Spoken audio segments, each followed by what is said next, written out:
Hello students, let's see this question.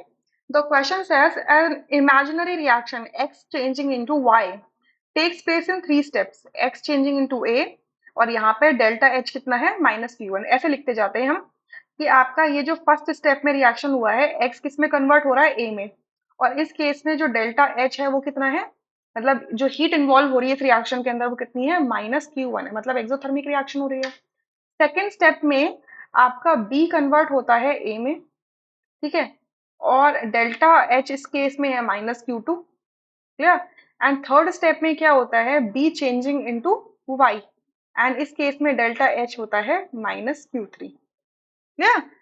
कह रहे हैं कि अगर ये 3 स्टेप में ये रिएक्शन हो रहा है और फाइनल रिएक्शन आपका x इंटू वाई पहुंचता है, x चेंजिंग इंटू वाई पहुंचता है, तो अगर मैं हेसेस लॉ लगा दूं तो आपका delta then the heat of the reaction, इस रिएक्शन के लिए हीट क्या हो जाएगी, ये 4 ऑप्शंस आपको दे रखे हैं। तो अब देखो हेस लॉ के बारे में पढ़ना है ना, तो आप पहुंचो एनसीईआरटी। एनसीईआरटी में आप चले जाना थर्मोडायनेमिक्स चैप्टर में। 11th क्लास की एनसीईआरटी है, part 1 thermodynamics chapter, page number 175 पे देखना। वहां पे लिखा है Hess's law of constant heat summation. Constant heat summation, तो ये आपका लॉ ये कहता है कि अगर आपका एक रिएक्शन सेवरल स्टेट में होता है in its standard reaction enthalpy, so it is the sum of the standard enthalpy enthalpies of the intermediate reaction into which the overall reaction may be divided at the same temperature।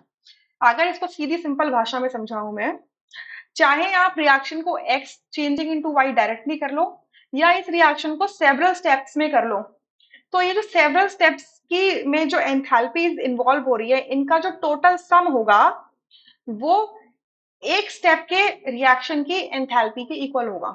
तो मान लो कि x से y में जब जाते हैं तो इसकी एंथैल्पी क्या है, डेल्टा H टोटल है, मान लो ऐसे है। तो डेल्टा H टोटल जो होगी, डेल्टा H टोटल जो होगी वो डेल्टा H फर्स्ट स्टेप की plus delta H second step की plus delta H second third step की, यही आपका क्या है, Hess law of constant heat summation. Constant heat summation, ठीक है, यही है। अब बस हमें अपने स्टेप्स को ना रिक्वायर्ड स्टेप्स के अकॉर्डिंग क्या करना होता है, मॉडिफाई करना होता है। हम क्या चाहते हैं कि रिएक्टेंट साइड में एक्स रहे और प्रोडक्ट साइड में वाई रहे। तो देखो फर्स्ट स्टेप में रिएक्टेंट साइड में एक्स है, प्रोडक्ट साइड में थर्ड स्टेप में वाई है, ठीक है। अब ए और बी को इस तरीके से अरेंज करना है कि वो एक दूसरे को कैंसिल आउट कर दें, ठीक है, कैंसिल आउट कर दें। तो अगर मैं ये सेकंड स्टेप को क्या कर दूं, रिवर्स कर दूं, मैं इसको क्या कर दूं, रिवर्स कर दूं, इसको रख दूं ए चेंजिंग इनटू बी, ऐसे कर दूं सेकंड स्टेप को। तो देखो अब जब मैं तीनों को ऐड करूंगी तो क्या हो जाएगा, एक्स तो लेफ्ट में रहेगा, जो ए है इस बार ये वाला ए इस ए से कैंसिल हो जाएगा और ये बी इस बी से कैंसिल हो जाएगा, तो एक्स चेंजिंग इनटू वाई हो जाएगा, ठीक है। तो अगर मैंने सेकंड स्टेप को रिवर्स किया है तो इसकी जो एनर्जी है वो भी क्या हो जाती है, रिवर्स। तो इसकी एनर्जी क्या हो जाती है, डेल्टा एच क्या हो जाता है, +Q2 हो जाता है। सो अगर मैंने तीनों स्टेप्स को ऐड किया तो यहाँ पर भी क्या होगी, एनर्जीज ऐड हो जाएंगी, एंथैल्पीज ऐड हो जाएंगी, तो डेल्टा एच टोटल क्या हो जाएगा, ये इसको टोटल कर दो यहाँ पे, है क्या हो जाएगा, -Q1 +Q2 -Q3। और इसको मैं मॉडिफाई करके कैसे लिख सकती हूँ, Q2 -Q1 -Q3, ये आएगा आपका total enthalpy, final enthalpy of this reaction exchanging into Y. तो यहाँ से अगर आप अपना ऑप्शन सेलेक्ट करते हो तो आपका ऑप्शन आ जाता है सेकंड। देखो फर्स्ट में तीनों पॉजिटिव है, नहीं।